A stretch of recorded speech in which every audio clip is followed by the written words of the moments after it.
Abra sua Bíblia no livro de Romanos, capítulo 16. Quero terminar essa palavra hoje, amados.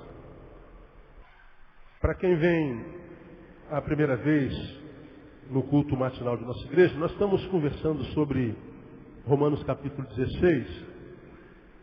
Já há alguns meses, desde o início de março, nós começamos a ministrar em Romanos capítulo 16 uma série de palavras denominada marcas de uma igreja saudável. E nós começamos essa série de palavras fazendo uma análise da igreja evangélica no Brasil, da igreja local e algumas práticas da igreja evangélica no Brasil, e mostramos à luz da palavra algumas patologias que só quem está muito patologizado não percebe que patologia é. Porque são coisas que a gente faz em nome de Deus que a gente se assusta muito. Né? Nós somos uma igreja brasileira. Brasileiro, infelizmente, não tem a fama de ser reflexivo, de ser alguém que mastiga com o dente do cérebro, como eu costumo dizer. Nós somos um povo que, infelizmente, lê muito pouco, valoriza muito pouco a informação. E, a contínuo, nós somos um povo muito sensitivo, muito epidérmico. A gente acredita muito nas emoções, a gente gosta muito dos arrepios. A gente acredita muito que tudo que Deus faz, sempre o faz através das emoções. Então a gente acredita que se o corpo arrepiou, é o Espírito Santo. E às vezes não é, pode ser o ventilador que está ligado e a gente está sentindo algum frio. A gente pode estar chorando. A gente só está chorando, é o Espírito Santo. Pode não ser. Você pode estar, por causa da oração, focando no problema, e o problema ele toma uma proporção maior dentro em si, e você chora por causa do problema e não por causa do mover do Espírito Santo. O que não quer dizer que o Espírito Santo não gere arrepios em nós, não faça a gente chorar. Eu acredito que o Espírito Santo possa até derrubar no seu poder alguém no chão, não descarto isso. Agora, eu apenas acredito que quando é o Espírito quem derruba, quando a gente levanta melhor. A gente não levanta a mesma porcaria que quando caiu. Porque se o Espírito Santo me joga no chão, eu levanto a mesma coisa, pode ter sido o Espírito, não o Santo. Não é? Então, nós fizemos algumas análises práticas, mostramos algumas práticas que a gente vê acontecendo, tudo em nome do Espírito Santo na igreja, que muitas vezes faz com que a gente entre na igreja, sinta mais medo do que alegria, do que paz de Deus que excede todo entendimento. Então, eu não vou me gastar falando dessas práticas de novo. E aí, à luz do que nós diagnosticamos, ficamos 2 domingos diagnosticando, nós começamos, em Romanos capítulo 16, traçar, ao meu ver, o perfil de uma igreja local saudável. Estou falando de igreja local porque a igreja não é só isso aqui. A igreja é o conjunto dos salvos, é a igreja universal. E não é a do reino de Deus, mas a universal, ou seja, a igreja católica, que não é a católica romana. A palavra católicos traduzida é universal. Não é? Então, é a junção de todos os salvos no planeta. Isso é a igreja. Mas esses salvos se reúnem numa igreja local, num lugar. E ali eles tentam conviver em saúde. Nem sempre conseguem, mas eles vão convivendo. E nós começamos a tecer alguns comentários sobre essas igrejas, essas marcas dessa igreja saudável. E lembro que no primeiro sermão alguém me perguntou, por que em Romanos? Porque Romanos, se você fizer uma análise de todas as igrejas do Novo Testamento, quase todas elas fundadas por Paulo, você vai descobrir que a igreja de Roma era a mais saudável, indiscutivelmente, por várias razões. Eu não preciso nem dizer para você, se você ler Romanos, você vai saber disso. De todas as igrejas, Roma possuía a igreja mais saudável. E foi para lá que Paulo, quando precisou abençoar uma serva chamada Febe, que era serva numa igreja em Sencreia, ele mandou para Roma. O texto, eu não vou ler o texto todo de novo, você, se não acompanhou o sermão, leia quando chegar em casa. Fala de uma mulher que aparentemente teve um problema. Paulo queria ajudá-la, talvez individualmente não tinha como fazê-lo. Acho que o problema dela precisava de uma intervenção que só acontece na comunhão, só acontece no uns aos outros. E eu fico imaginando aqui na minha forma de pensar, Paulo imaginando para qual igreja ele podia mandar Febe. E ele então manda Febe para a igreja de Sencreia, para a igreja de Roma. E os 2 versículos primeiros dizem assim, olha, recomendo-vos a vossa irmã Febe, nossa irmã Febe é serva da igreja em Cencreia, para que a recebais no Senhor de um modo digno dos santos e a ajudeis em qualquer coisa que de vós necessitar, porque ela tem sido o amparo de muitos e de mim em particular. Então Paulo diz, essa mulher é uma bênção, tem sido o amparo de muitos, de mim em particular, ou seja, ela é bênção não porque diz que é bênção, ela é bênção porque ela abençoa, e o diagnóstico do que é ser abençoado hoje já é diferente. Abençoado hoje é quem tem. Para a igreja mamonizada, a igreja que serve a mamon, que só fala em dinheiro, para a qual o dinheiro se tornou um fim e não um meio. Então, na igreja que só fala de prosperidade, ter, possuir, abençoado não é quem é bênção. Abençoado é quem tem bênção. Né? E se abençoado é quem tem, né? Existe uma igreja batista do Congresso Nacional, lá em Brasília, que é a igreja mais abençoada do Brasil. Eles têm muito, passagem até para o cachorrinho doméstico. Manda o cachorro para Miami. Quem paga somos nós. Então, se ter é sinônimo de bênção, né, tem gente muito mais abençoada que o povo de Deus. Agora, como quando a gente lê Mateus, a gente aprende que abençoado é quem é. Paulo diz, essa mulher é abençoada porque ela abençoa. Se espera de um abençoado é que ele seja uma bênção. Por que você acha que ele é uma bênção? Porque ele abençoa. Não é porque ele possui bênção, coisas. É porque ele compartilha coisas, porque ele é bênção. Então essa mulher, gente, Paulo dizia para o igreja de Roma, ela é bênção para mim, bênção para muita gente. E está na hora dela ser abençoada, eu acredito que vocês possam fazê-lo. E manda para Roma. Podia ter mandado para Filipe, podia ter mandado para Tessalônica, podia ter mandado para Corinto, podia ter mandado para qualquer outra cidade, para Tiatira, podia ter mandado para qualquer outra igreja, mas manda para Roma. Aí, nesse capítulo, nós começamos a tecer alguns comentários sobre essa igreja saudável. Primeiro, nós aprendemos que a igreja saudável é uma igreja que é aberta e generosa. Ou seja, recebe bem as pessoas e abençoa as pessoas. Paulo pede para que não só a recebam, ou seja gentil, seja aberta, seja solidária, seja uma boa anfitriã, mas seja também generosa. Receba e ajuda. Então, uma igreja que é aberta e generosa, ficamos um domingo falando sobre isso. Segundo, falamos que outra marca de uma igreja saudável é que ela tem austeridade espiritual, relacionamentos de entranháveis afetos de amor, e nós vemos isso em 3 e 4, quando Paulo diz, saudai a Priscila e Áquila, meus cooperadores em Jesus, os quais pela minha vida expuseram as suas cabeças. Paulo está dizendo que lá naquela igreja havia gente que, por amor ao seu pastor, pelo amor que eles tinham um com o outro, a aliança que eles tinham de entranháveis afetos, fazia com que eles, se necessário, expusessem até a vida para ajudar o outro. Eles tinham esse conluio de relacionamentos entranháveis, laços de afeto, como o próprio apóstolo Paulo fala. E quando ele fala de entranháveis, é porque eles não têm como se soltar. Eles chegaram a expor as suas cabeças por valer a aliança com o outro. Hoje a gente não consegue nem cessar uma fofoca, né? Como a gente falou. Terceiro, nós aprendemos no outro domingo que uma igreja saudável ela tem visão ampla do corpo de Cristo.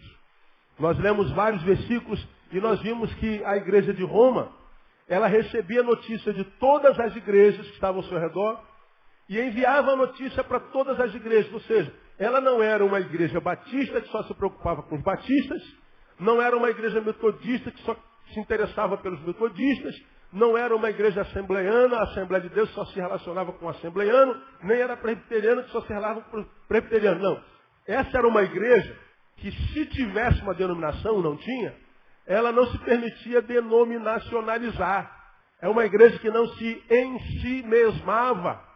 Ela tinha relação com todas as igrejas. Ela transcendia a diferença nominal.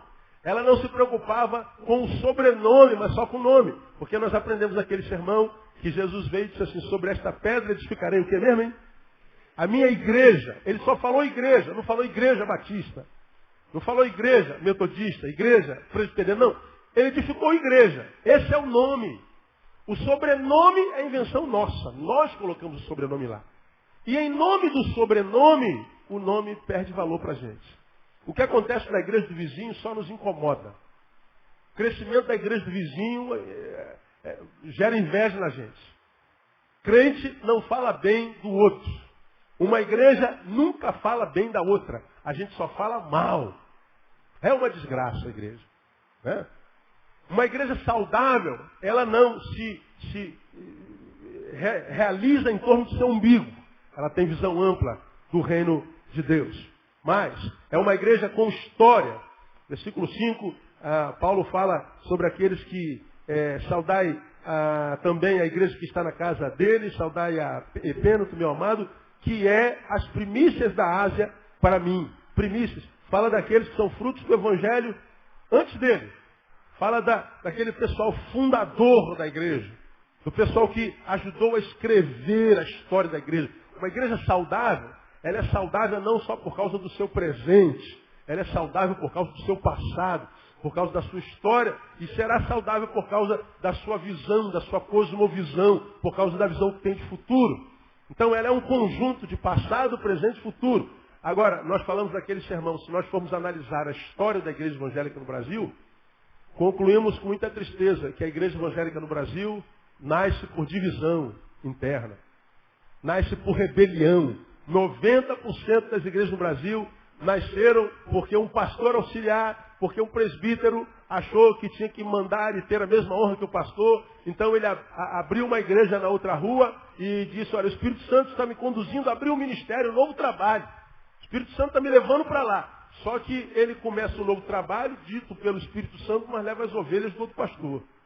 A igreja não cresce por estratégia missionária, cresce por divisão interna. Ela nasce na rebelião. Ela nasce caída. Caída na condenação do diabo. Então, quando a gente analisa a pouca influência da igreja no Brasil, a pouca influência desse sal no salgar a terra, uma igreja que nunca foi tão numerosa, mas tão insípida, tão pouco influente, a gente muitas vezes não entende por quê. Começa lá no nascedouro, uma igreja dividida. Uma igreja que nasce em rebelião. E uma igreja que nasce em rebelião não pode ser bênção no lugar onde está plantada. Então, isso é muito triste na igreja no Brasil. 5. Uma igreja saudável, uma igreja serva. Fala, versículos 3, 9 e 12, fala dos cooperados e dos que trabalharam com Paulo. Uma igreja, ela existe para servir e não só para ser servida. Falamos que uma igreja saudável, 6, é plena de relações interpessoais. Eles se tratavam, meu amado, minha amada, e Paulo fala no versículo 16 que eles saudavam-se com o ósculo santo, com o beijo santo. A igreja tinha relações interpessoais. Não era uma igreja só performática, aparente, mas uma igreja que tinha relação humana, que sentava à mesa, se chamava pelo nome, conspirava um a favor do outro, gostavam de repartir o pão, gostavam de estar juntos, gostavam de ser só e não só fazer. E na semana passada, nas 2 últimas semanas, nós aprendemos que uma igreja saudável, ela tem forte ênfase familiar. Fala sobre os parentescos que tinham lá. Uma igreja não prescinde da família. Hoje, eu quero terminar nesses minutos que me sobram, falando uma última marca de uma igreja saudável para mim. E essa última marca é que essa igreja é composta por gente que não menospreza o valor da vida. Eu queria que você repetisse isso. Diga para mim. Uma igreja saudável é composta por gente que não menospreza o valor da vida. Uma vez mais, não menospreza o valor da vida. Muito bem. Não menosprezar o valor da vida. O que é isso? Suponhamos que você fizesse uma recapitulação da tua semana, de segunda a sábado. Os professores de matemática me ajudem. Um dia tem 24 horas, correto? Quanto é 7 vezes 24? Quantas horas tem uma semana? Eu nem penso que eu não sei fazer conta. Quantas horas? 168, é isso mesmo, gente? Uma semana tem 168 horas. Se você conseguisse fazer uma recapitulação das suas últimas 168 horas, quantas dessas 168 horas você viveu de fato? Curtiu? Quantas dessas 168 horas geraram vida na tua vida que você diz assim, cara, foi muito bom. Quantas dessas 168 horas você perdeu com discussão tola, com besterol? Discutiu com a mãe, com o pai, com o cara no trânsito, com o marido, sei lá. Brigaram porque ele ficou 2 minutos a mais no vaso. Você quer? Vai sair daí, não vai? Também quero ir no banheiro. Pronto. E ele de pirraça ficou mais 2 minutos no vaso. E esses 2 minutos geraram uma ira em você tão grande que fizeram com que você em 168 horas não falasse com teu irmão quantas horas durante a semana? Quantas horas de sono, quem sabe, você perdeu? Porque você, irmã, isso é raro numa irmã, fez uma barberagemzinha no trânsito. E o cara falou assim, vai dirigir fogão, sua gorda. Sua gorda gerou o que em você nessas 68 horas? Que fez com que você fosse daqui ao centro da cidade dirigindo, tomara que o ônibus passe em cima de você, desgraçado. Teu carro bata num poste. Tomara que capote, teus furos 4 pneus. E você ficou alimentando sua gorda na segunda, na terça, na quarta, quinta, sexta. Faça uma recapitulação da tua semana. Quantas horas você viveu de fato e quantas horas você jogou fora? Ninguém pode falar da vida dos outros quando o assunto é esse, né? Quantas noites você dormiu brigada com o marido por causa do quê? Com a esposa. Quanto tempo de vida você desperdiçou essa semana? Não é uma pergunta interessante? Claro que esse é um tipo de reflexão que 99,9% dos seres humanos nunca fazem. Porque nós estamos vivos. É uma coisa que a gente já tem. E quando a gente já tem, a gente não valoriza tanto. Quando é que a gente passa a perceber que a vida é muito preciosa? Quando a gente está na iminência de perdê-la. Quantas vezes nós agradecemos? Porque nós estamos indo para a igreja, estamos lá com a nossa Bíblia na mão, estamos indo para a igreja. Você mora lá no Bombeirinho, quem sabe? E está vindo a pé, sol está quente. E você vem andando com a sua própria perna para a igreja. E andando de lá para cá, para a igreja, teu pensamento está sempre voltado para o carro que você não tem. E aí passa um amigo seu de carro e dá uma buzinadinha. Vive se cumprimentando. Bom dia, irmão. E lá no fundo do carro dele está escrito Igreja Batista Betânia. Está indo para o mesmo lugar que você. Então está a 200 metros aqui, 100 metros. Aí você fala, desgraçado, você tem que dar uma carona, né? Uma carona. Mas só que o motorista falou assim, não, já está pertinho, dá uma caminhadinha boa, não custa nada. E você está vindo, lamentando porque não teve uma carona, porque ainda não conseguiu comprar teu carro. Pô, preciso comprar um carro, cara, não aguento mais andar a pé, cara. Andar a pé, o pastor na televisão disse que é legalidade pro diabo. Você é filho de Deus, não tem que andar a pé. Se tem que andar a pé é quem não conhece a Deus. Andar a pé, andar de ônibus a vida inteira é pecado. Pô, como é que um cara prega isso na televisão, cara? Aí a gente acredita nisso, que andar a pé é legalidade pro diabo. Você está aqui, vindo para a igreja, murmurando, reclamando, porque não tem o maldito do carro. Voltado para o que não tem. Mas quantas vezes a gente vem de lá para cá dizendo assim, poxa, obrigado pela perfeição das minhas pernas. Eu ainda posso andar. Obrigado por esse sapato que eu tenho. Obrigado porque eu estou vindo de uma casa, eu tenho uma casa. Estou indo para uma igreja, eu tenho uma igreja. Vou ouvir a tua palavra e tenho saúde no meu corpo para poder andar. Quem é que faz isso? Sabe por que a gente não faz? Porque a gente tem. Não aguento mais andar a pé do capeta. Pois é, diga isso para quem está em cima de uma cadeira de roda. Pergunta ele assim, qual é o teu sonho, filho? Meu sonho não é nem andar, pastor, ficar em pé. Eu queria poder ir ao banheiro, fazer xixi em pé. É o sonho do sujeito, fazer xixi em pé. Mas a gente vem murmurando, porque vem para a igreja sem carro. Perdeu tempo na vida. Não soube valorizar. Uma igreja, porque é composta por indivíduos, e o indivíduo já é a igreja em si, ela é saudável quando ela é composta por gente que aprendeu a não menosprezar o valor da vida, que consegue entender que cada minuto é precioso, porque cada minuto pode ser o último. Gabrielzinho, lá o sobrinho da Andréia, estava lá dizendo que está soltando pipa. Era isso mesmo, Andréia? Cadê você? Está soltando pipa? Ó, na laje seu pai está soltando pipa, ou então fazendo churrasco. Né? E está lá um molequinho soltando pipa. Pô, e o pai e a mãe estão tranquilos, porque ele faz isso a vida inteira. E a gente está feliz porque o nosso filho está feliz, está soltando a pipinha dele, já foi para a escola, tá, aquela coisa toda, já se alimentou, deixa o moleque soltar a pipa dele, nós também soltamos. No minuto seguinte, o moleque está com a cabeça arrebentada embaixo da laje. E a imagem é um outdoor, é uma lembrança, é uma mensagem que diz assim, seu filho pode morrer aí. Uma hora meu filho está soltando pipa feliz, na outra hora meu filho está morto quase. Cada minuto pode ser o último. Esse pode ser o último culto do qual nós participamos. Quem pode garantir? Por isso, toda vez que nós entramos numa igreja, deveríamos adorar. E não ficar aqui pensando no problema. Eu estou triste, não vou adorar.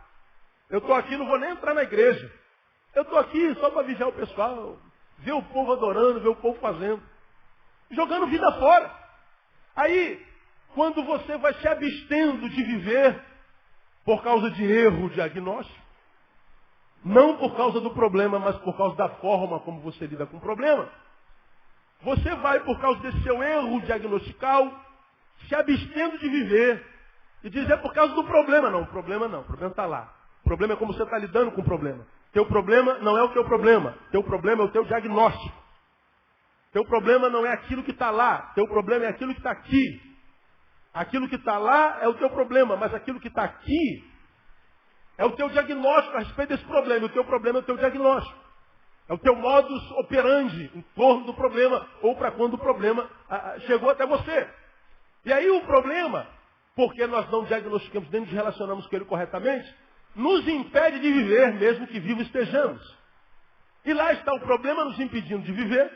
A gente vem, quando ora, pede a Deus para que nos abençoe. Deus, torna-me devolver a alegria, me devolve a vida. Mas por que eu vou te devolver a vida se você não vive? Mas você está me pedindo uma coisa? Por que você está me pedindo uma bênção que eu sei que se te der, você não vai valorizar? Porque você tem um monte de bênçãos, as quais não está desfrutando por causa do problema, e por causa do problema você se vê impedido de desfrutar de tais bênçãos, e só se prende nessa bênção que te falta. Te falta uma bênção, você abre mão da vida, quando devia viver as outras bênçãos que tem. Vou nem me aprofundar nisso aqui, que você fala logo mais à noite. E a gente pede a Deus para nos abençoar. Deus, torna a dar-me a alegria da tua salvação. Oração de Davi. A gente faz oração igualzinho de Davi, e não é atendido. Deus, devolve a minha vida. Para quê? Se você está vivo e abriu mão de viver. Se você está menosprezando o valor da vida. Então, a gente precisa aprender a valorizar cada minuto. Porque, na minha concepção, felicidade é a capacidade de viver cada momento. Porque cada momento pode ser o último. Cada momento. Agora, a gente vai se encontrando com gente o tempo inteiro que diz que está triste, triste, triste, triste. E alguns na igreja fazem questão de mostrar essa tristeza. Entra na igreja, aí franze a cara. Na hora da adoração, eu estou e quero que todos vejam que eu estou, para quem sabe alguém entre todos, vendo que eu estou, me dê um pouquinho da sua atenção, da sua migalha.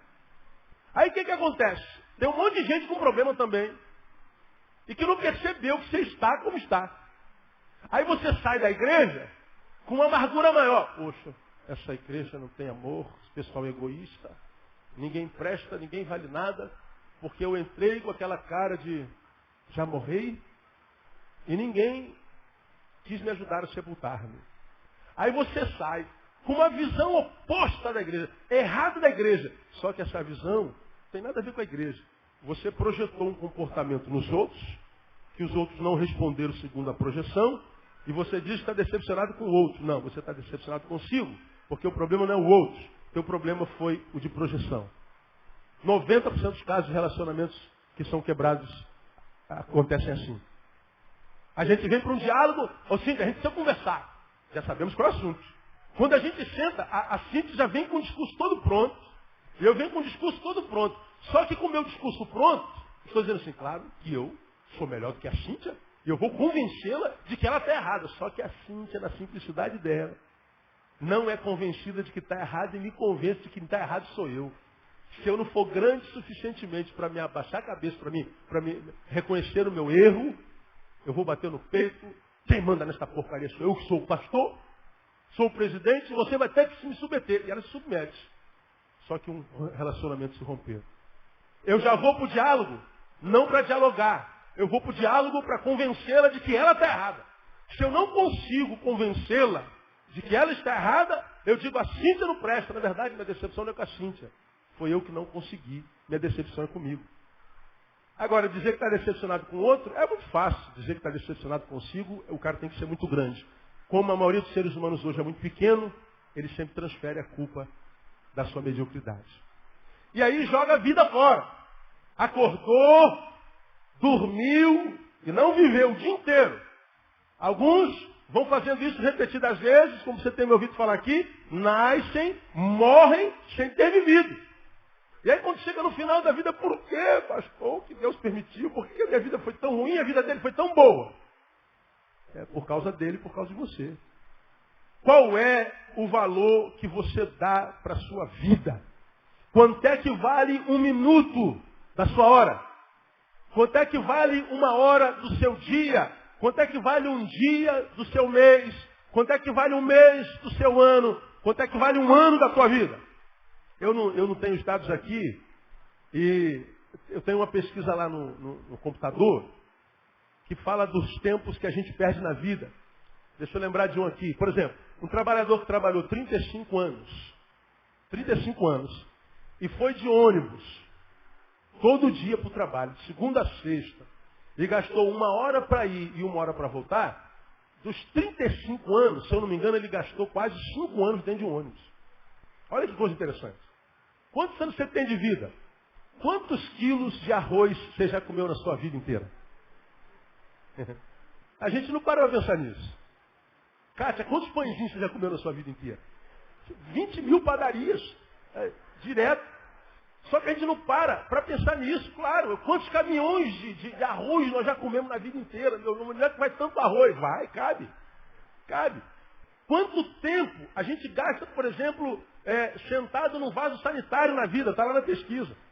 Sei lá, você gasta numa vida de 70 anos, você gasta uns 5 anos no vaso, 6 anos no vaso, um negócio desse. Pesquisa doida, mas muito interessante. Quanto tempo você passa sentado na vida? Quantos anos? Considerando almoço, ônibus, dirigir. Quantos anos você dorme em vida? Aí a gente tem uma noção assim meia clara. Eu devia ter trazido isso, eu não trouxe. Outro dia eu trago para você ver. É muito interessante. A gente não percebe quanto tempo a gente perde na vida. Agora, por exemplo, sobre o que eu quero falar com você nessa manhã. Quanto tempo você gasta com as suas amizades? E amizades que não contribuem nada na tua vida. Quanto tempo? Ontem uma das minhas filhas falou assim, pastor, pai, você me leva lá na Barra, eu quero ir no culto de uma igreja que tem lá. Eu levei ela na Barra e depois eu fui jantar. Aí enquanto ela estava na igreja, eu estava. Aí ela falou, poxa, chamei fulano para ir, daqui da igreja. Eu vou lá na igreja. Ela falou, sábado? Igreja, sábado? Você acha que eu sou otário? Sábado é dia de pegação. Eu gosto de pegação é bom. Quem não gosta de pegação, né? Mas dizer assim, sábado quem vai à igreja é otário? Perde tempo quem vai adorar o Senhor? Perde tempo quem vai ouvir a palavra? Perde tempo quem valoriza as coisas espirituais? Aí a gente, no discurso, vai percebendo o valor. Por exemplo, você namora esse menino aí há quantos anos? Você namora essa menina aí há quantos anos? Ah, pastor, ele é homem de Deus, ela é mulher de Deus. Será mesmo que é? Depois dele a tua vida melhorou ou piorou? Começou sentando aqui e agora está sentado aonde? Com a frequência a igreja era como e agora é como? Como é? Antes dele pegava na palavra quanto tempo, agora pega quanto? Antes dele Jesus era mais importante, agora Jesus ou ele? Teu namoro é mais marcado de alegria e paz ou de briga e de luta? Aí, todos nós sabemos a resposta para isso. Mas porque de repente nós nem amamos mais o sujeito ou a sujeita, viciamos nele, achamos que não podemos mais viver sem ele. Sem Jesus, por causa dele, a gente acha que dá para viver. Sem ele, sem ela, não. Aí casa. Eu faço casamento. Alguns, é tão óbvio que aquele casamento é uma cadeia dentro da qual estão entrando, que eu chamo para essa gente, olha só. Eu acho que vocês não estão prontos para casar. E por causa de 2, 3, 8, 25. Por causa disso aqui, eu acho que vocês não têm como casar. Não, mas Deus vai dar vitória. Então casam. E casam. E casam para botar uma forca no pescoço. Menosprezam a vida. Eu poderia dar 1 milhão de exemplos aqui. Agora, tem isso no texto, pastor? Tem, de uma forma diferente, mas tem. Aonde é que está isso lá no texto? Quando eu leio o 17, eu vou mostrar uma vertente, porque eu tenho falado muito sobre isso aqui. E para mim, você sabe que a maior arma do diabo para desconfigurar a obra de Deus na vida de alguém são amizades. Achar amigo no século XXI que valham a pena é uma das artes mais difíceis que um ser humano tem. Achar um amigo que acrescente. Achar seres humanos que depois que entram na nossa história nos transformem em humanos melhores. Achar pessoas que cruzam o nosso caminho, que entrando no nosso caminho, passam a fazer parte da minha geografia existencial, passam a fazer parte do meu escrito histórico existencial, e que me ajudam a ser o que eu sou, e que em me ajudando a ser o que eu sou, me dão certeza de que o que eu sou hoje será muito pior do que eu serei amanhã. Ou seja, amanhã eu serei muito melhor do que hoje. É difícil achar essa gente hoje, fora e dentro da igreja. Porque a maioria das pessoas com as quais a gente se relaciona hoje só tiram de nós. Desconstroem, deformam, desconfiguram a obra de Deus em nós. Cantamos uma canção, agora há pouco. Aquele que começou a boa obra em minha vida. Isso é um texto bíblico. Aquele que começou em vós a boa obra é fiel para completá-la até o dia de Cristo Jesus. Ou seja, Deus começou uma boa obra em cada um de nós. Amém ou não? Diga, irmão, Deus está fazendo uma obra na sua vida, irmão. E é já preguei sobre isso aqui. É exatamente por isso que muitas vezes a vida de alguns parece muito bagunçada, está em obra. É entulho para um lado, parede quebrada para outro, parede sem reboca do outro, é saco de cimento para lá. A vida está uma bagunça, meu Deus! Por que está assim? Você está em obra. Bota uma plaquinha assim no peito, estou em obras. Agora, aquele que começou essa obra é fiel para terminá-la. Eu vou dizer, esse construtor, irmão, quando faz uma obra na nossa vida, pelo amor de Deus, ele faz uma obra linda, ele nos transforma num prédio maravilhoso. Um prédio onde ele vai habitar, porque quando ele constrói uma obra em mim e você, ele está construindo a casa na qual ele habita. Não pode ser pouca coisa. Eu não valho nada. Como que você não vale nada se o próprio Deus escolheu habitar em você, irmão? Como é que o sujeito pode falar um negócio desse? É porque a coisa está deformada dentro dele. O problema não é Deus, não, é a visão que você tem de si. Agora, se Deus constrói, o homem destrói. O homem destrói. E a prova clara disso é o nosso planeta. O planeta Terra é a única casa que a gente tem para morar. Se essa casa cai, nós não temos onde ir. Ela cai na nossa cabeça. E ela está caindo na nossa cabeça. É só você olhar. Quando chove, inunda tudo. Não chove mais só para regar a terra. Quando chove, tapa as casas. E lá em cima chove, tapa as casas todinha. Aí tu vai lá no sul, está tudo seco. Ou é chuva demais, ou é secura demais. De um lado é frio, que a gente não aguenta mais. Que a gente, meu Deus, está tendo nevada quase que no Rio de Janeiro. Chega em lugares que nunca teve geada, tem geada. Aí tu vai em outros lugares que o sol está de 40, de 50. A terra está desequilibrada. A terra está fervendo. E por que a terra está tão desequilibrada? Tem dia que é um frio doido, chega como hoje, está um calor doido. Qual saúde que aguenta? É porque a terra está dizendo, eu estou reagindo ao que vocês estão fazendo comigo. O que Deus faz, o homem desfaz. O que Deus constrói, o homem está destruindo. E ele destrói do lado de fora, destrói na vida do outro e destrói em si mesmo. Se Deus é o construtor, na minha concepção, o homem é o destrutor. O desconstrutor é o destruidor. Deus colocou o homem para ser o jardineiro da terra. O homem é o destruidor da terra. Então, na minha concepção, a maior arma do diabo para desconfigurar a obra de Deus na nossa vida são amizades. São pessoas com as quais nós nos relacionamos. Esse é o marido com o qual você casou e casou brigando com o pai e com a mãe, porque amava, o menino era trabalhador, um menino santo, um cara de um caráter tremendo. Hoje, depois de 20 anos, é um bêbado, é um ausente, quem sabe um espancador. Aonde que esse menino se deformou tanto? Amizades. Amigos do bar. Que dizem, tu vai obedecer a tua mulher, cara, você é o quê? Você é homem, você é um boiola. Tu vai dar papo à tua mulher, aí tu vai e escuta o amigo do bar, que diz que a tua mulher é uma chata, é uma bruxa. E o teu amigo tem tanta influência sobre você que daqui a pouco, dentro de você, tua mulher se transforma numa bruxa. Ou vice-versa. Aonde que o ser humano se deforma? Quem, viciado em droga, deu a primeira tragada na maconha sozinho? Maconha dá na rua? Maconha chove na nossa mesa? Não. Tem um brother, malandro, sangue bom, cara que é esperto. Ei, brother, dá um tapinha aí. Não, cara, tô fora. Tem que ser careta, mano. Qual é? Aí, rapaziada, caretão aí. Bundão. Caretão. Aí você, com medo de ser rejeitado pelos amigos, dá a primeira tragadinha. Qual alcoólico que se tornou tal sem dar o primeiro trago também? Quem? Por que a gente dá o primeiro trago? A do amigo.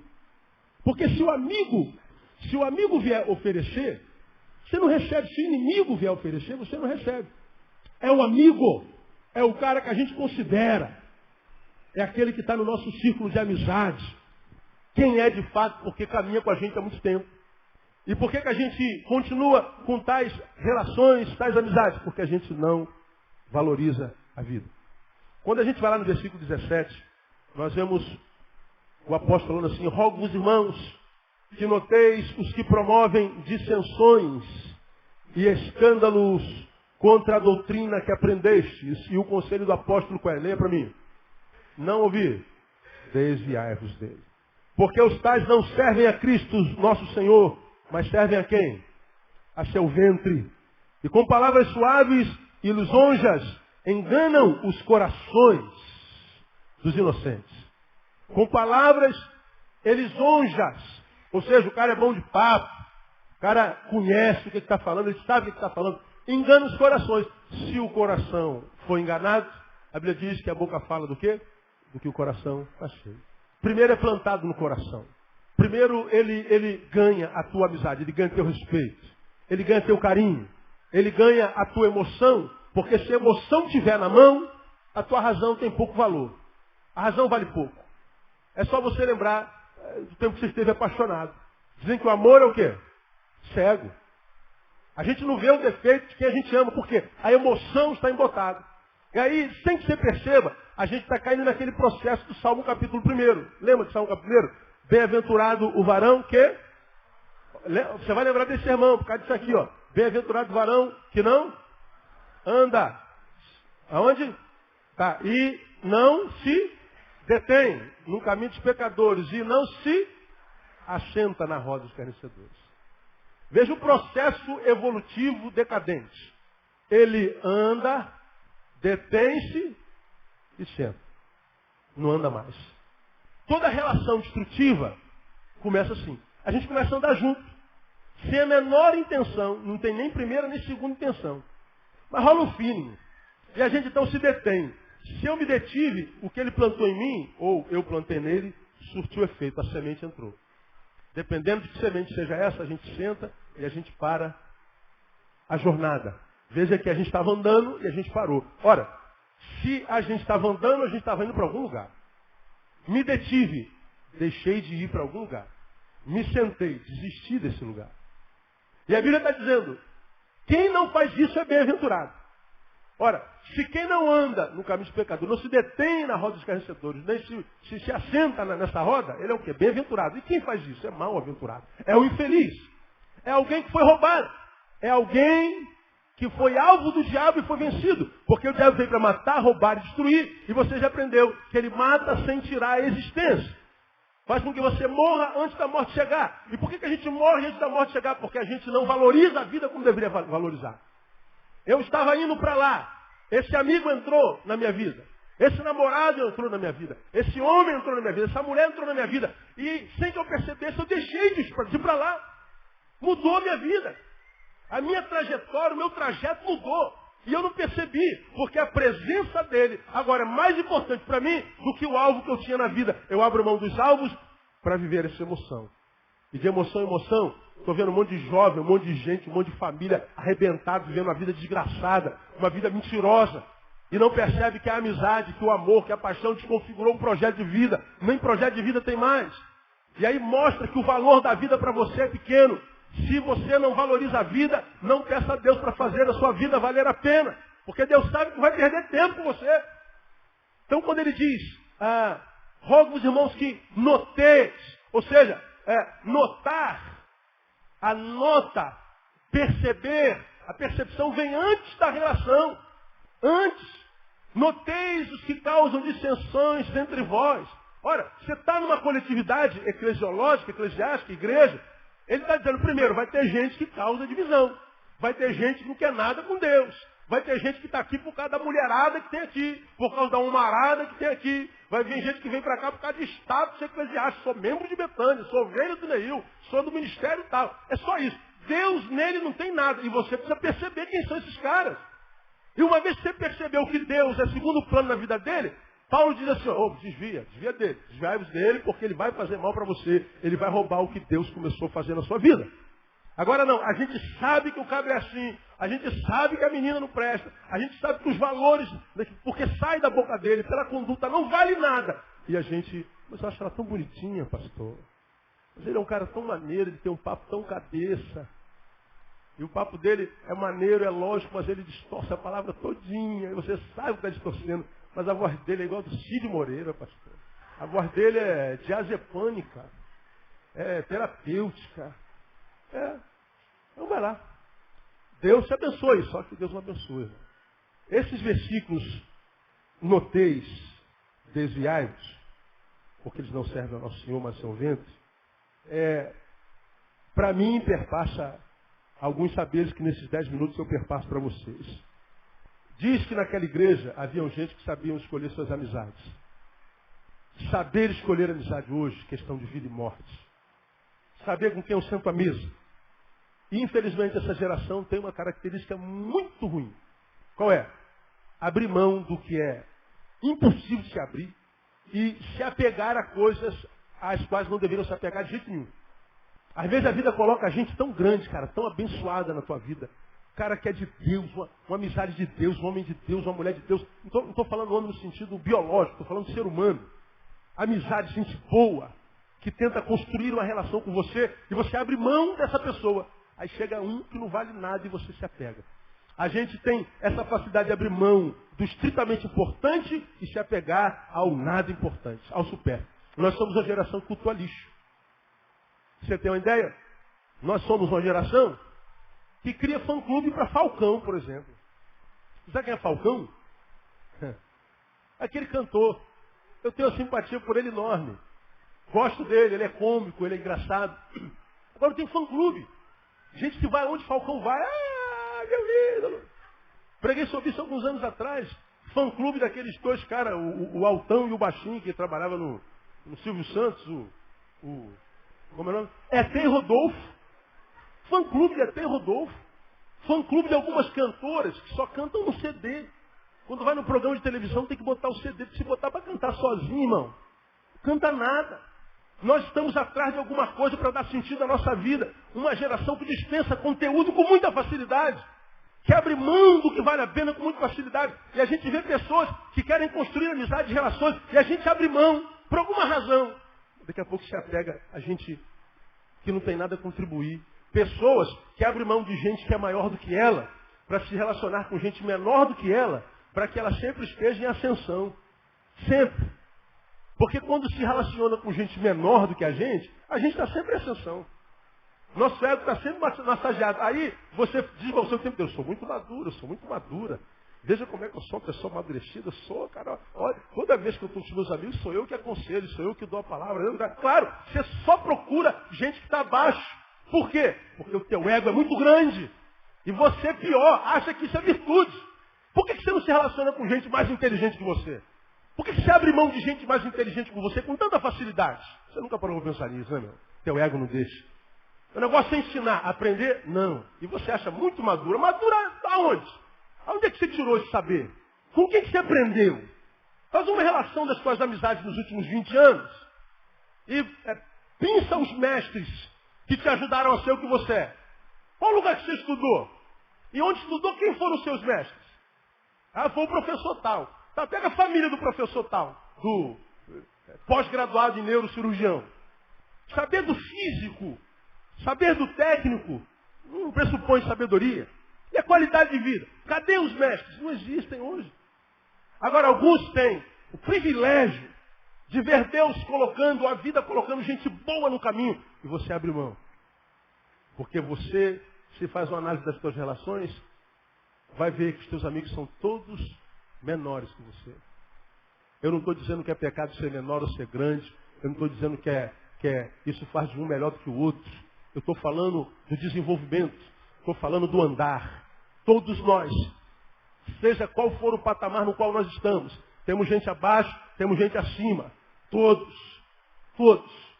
Qualquer lugar da história, em qualquer lugar da escada, seja para cima ou para baixo, tem gente embaixo, tem gente em cima. Agora, quando eu paro, porque eu valorizo minha vida, eu tenho que dar uma parada, fazer um diagnóstico. Meu Deus, cara, se eu parar para pensar, meus amigos todos são menores que eu.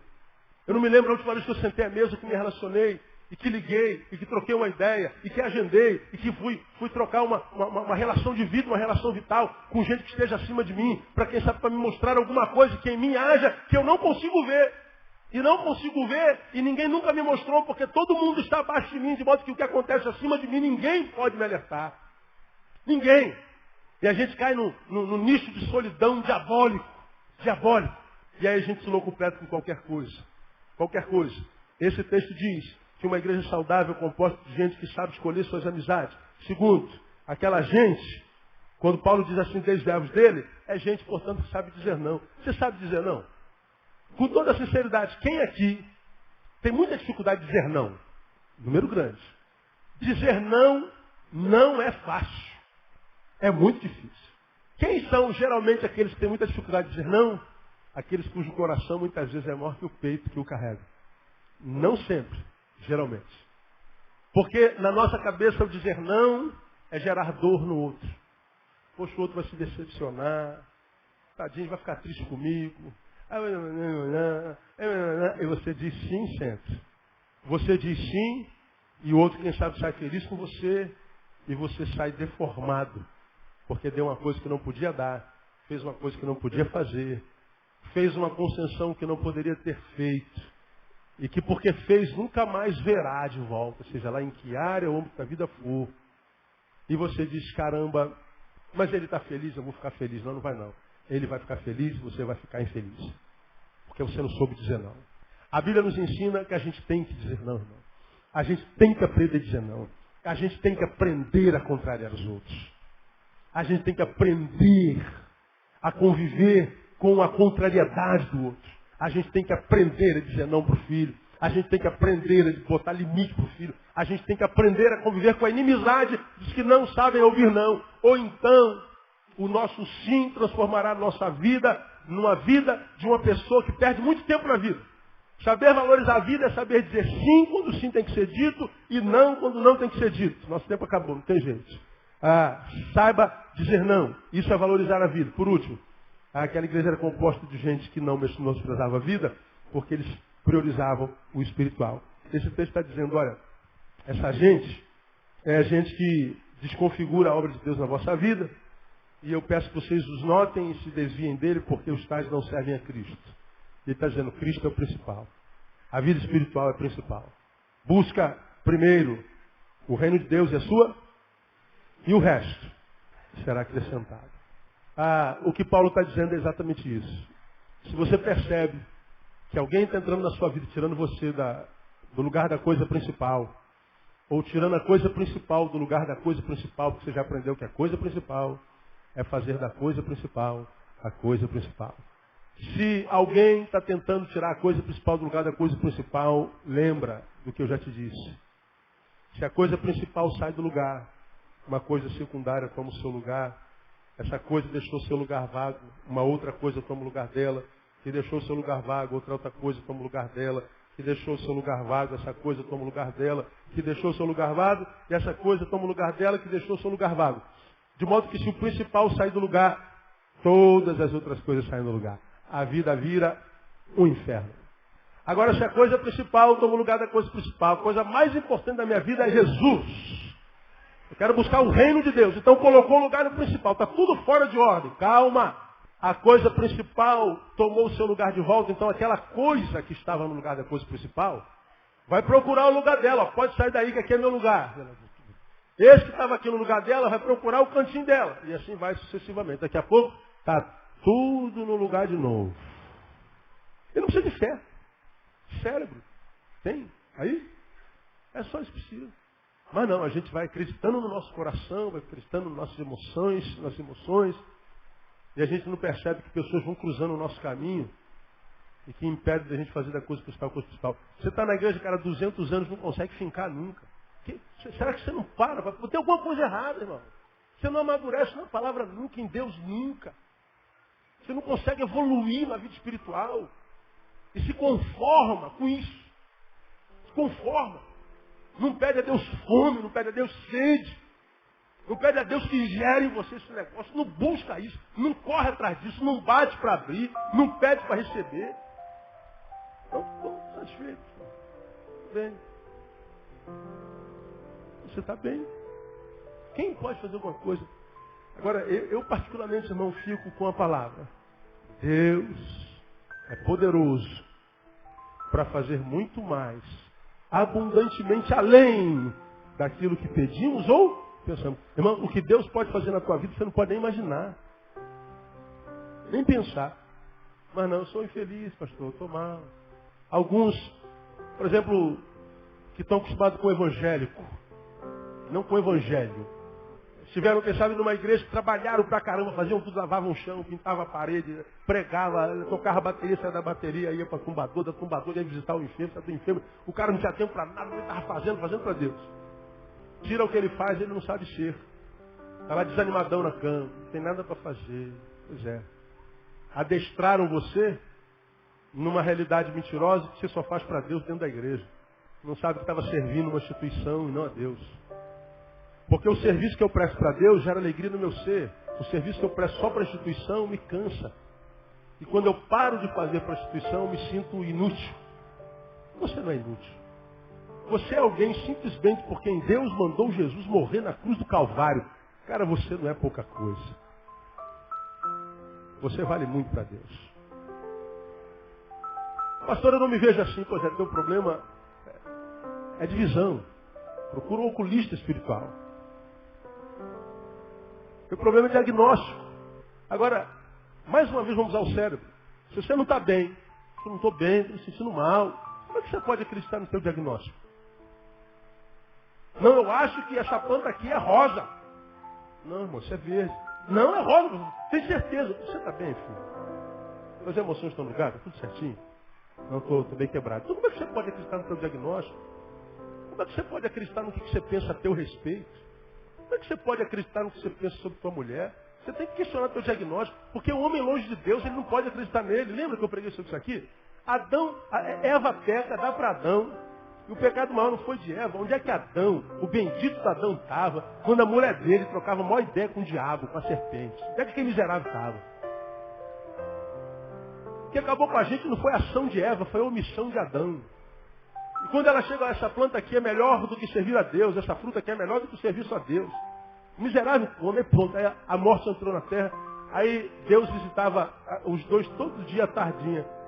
Naquela tarde fatídica da desobediência, Deus vai visitar Adão. O que Adão faz? Quem se lembra? Deus está vindo aí. Esconde Eva. Pô, como é que um cara pode achar que pode esconder de Deus atrás de uma moita, gente? O cara está louco. O cara está retardado. Como é que eu posso achar que eu posso me esconder de Deus atrás de uma moita? Pecou, desobedeceu, pronto. Não acredite mais no teu diagnóstico. Você está mal, está passando um momento ruim, não acredite no teu diagnóstico. Continue diagnosticando. Mas se porventura aparecer alguém e falar assim, cara, acho que você está errado, considere. Pelo menos considere, não joga uma pedra nele. Ouve o que a tua mulher está dizendo. Ouve o que o teu marido está dizendo. Ouve o que o teu pastor está dizendo. Ouve o que o teu amigo está dizendo. Teu vizinho, aquele mala discordou de você. Considera. Porque se você não está bem, não pode confiar no teu diagnóstico 100%. Ou pelo menos é como tem feito. Tem dia que eu estou que não me aguento, irmão, nem olhar no espelho. Ruim. E aí quando a gente está ruim, não adianta. A gente atrai coisa ruim. É aquele dia uma coisa de louco. Aí a gente tem a primeira discordância. Vem conversar com o Denilson discorda. Ai, meu Deus do céu. Olha o Denilson discordando. Não, mas hoje eu não estou bem. É possível que ele esteja certo ou errado. Eu calo a boca, conversamos amanhã. André discorda de mim. Conversamos mais tarde. Não estou bem. E se eu não estou bem, meu coração está ruim, a minha boca vai falar da ruindade que está dentro do meu coração. E aí eu xingo meu marido, xingo minha mulher, volto amanhã, amor, me perdoe. Eu estava com a cabeça quente. Pois é, eu perdoo. Mas você já disse o que disse. Palavras não voltam. Palavras não voltam. Lançou, virou semente. E você aprendeu na quarta-feira passada, aquele que guarda a sua boca e a sua língua, livra da angústia a sua alma. Aprendemos na gotinha de sabedoria quarta-feira. Aquele que guarda a sua boca e a sua língua, guarda da angústia a sua alma. Nós aprendemos que toda palavra que sai da nossa boca é semente. Agora, quando a palavra sai de nós, ela o faz pela boca, mas essa palavra, quando volta para nós, ela volta para a alma. Quem guarda a sua boca e sua língua, livra da morte, livra da angústia sua alma. De modo que todo fofoqueiro é infeliz. Todo barraqueiro, toda barraqueira é infeliz. Você está aqui, meu irmão, é uma barraqueira, você é um infeliz. E que tem que chamar a atenção dos outros para o tom da sua voz, para a briga, para o barraco, para que ninguém veja o quanto miserável que você está. E você bate boca com a barraqueira, com o barraqueiro. É um infeliz.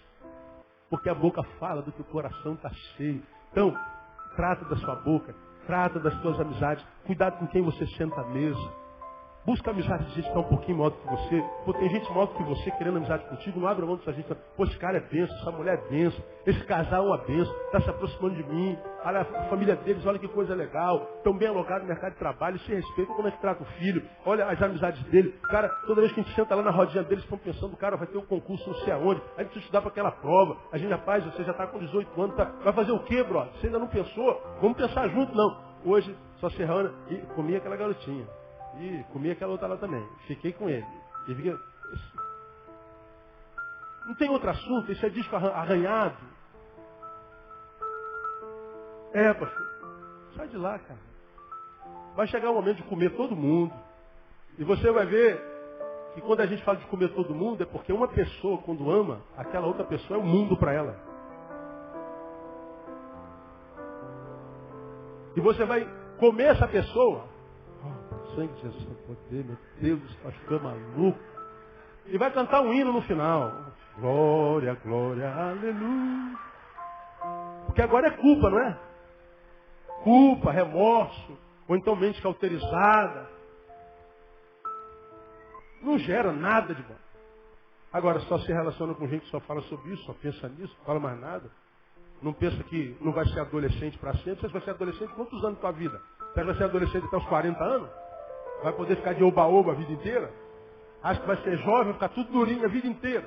Vai dar para se alimentar do corpo a vida inteira? Não, a lei da gravidade pega todo mundo, mais cedo ou mais tarde. Precisamos valorizar a vida, irmão, não jogue tua vida fora. Então, lição para casa. A semana está começando hoje, 168 horas. Quando chegar no sábado à noite que vem, tenta fazer uma reflexão de quantas horas você viveu, quantas horas você jogou fora por bobagem e quantas horas. Tenta fazer uma agenda da tua semana. E se você perceber que está perdendo muito tempo, você está menosprezando a vida. Quem menospreza a vida não espere de Deus, porque Deus não dá vida para quem joga a vida fora. Deus só dá vida para quem faz a vida valer a pena.